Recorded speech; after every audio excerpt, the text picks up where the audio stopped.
पंढरपुरातील चंद्रभागेचा तीर अक्षरशः वारकऱ्यांच्या गर्दीनं फुलून गेलेला आहे आणि या संदर्भातला आढावा घेतलाय आमच्या प्रतिनिधीनं। चंद्रभागेच्या पुलावरती मी उभा आहे आणि माझ्या उजव्या बाजूला ही अक्षरशः आनंद यात्रा भरलेली आहे। म्हणजे कुठून कुठून देशाच्या कानाकोपऱ्यातून ही सगळी माणसं चालत आले, कोणी मध्य प्रदेशातनं आलंय, कोणी कर्नाटकातनं आलंय, काही महाराष्ट्रातले लोक आहेत।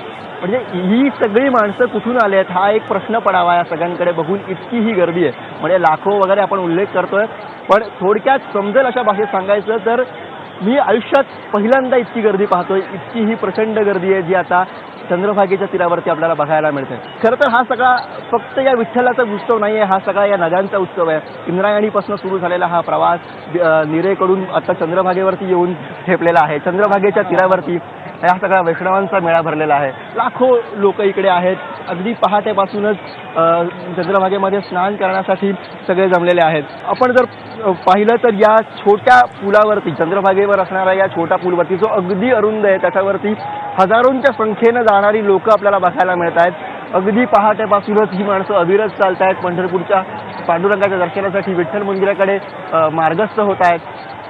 फार कमी हे अंतर आहे खरं तर त्यांच्यामध्ये आणि विठुरायामध्ये असलेलं आत्ताचं जे अंतर आहे जिथे मी उभा आहे हे खरं तर फार कमी आहे, पण इथून विठ्ठल मंदिरापर्यंत जाण्याचा मार्ग सोपा नाही आहे। इथे जी सगळ्यात मोठी बिल्डिंग दिसते ती बिल्डिंग आहे दर्शन मंडप ज्या बिल्डिंगला म्हणतात, आणि त्या 7 मजली इमारतीतून पूर्ण 7 मजले फिरून पुढे जो मार्ग आहे तो विठ्ठल मंदिराकडे जातो। हा भक्ती मार्ग सोपा नाही आहे, निश्चितपणे हा भक्ती मार्ग अवघड आहे, पण यांची निष्ठा तितकीच ठाम आहे। ही माणसं त्या विठ्ठलासाठी तितकीच वेडी आहेत आणि म्हणूनच हा सगळा पायी प्रवास करत चालत आपापल्या गावखेड्यातनं आपापल्या घरातनं ही आज पंढरपुरात दाखल झालेली आहेत त्या सावळ्याच्या दर्शनासाठी।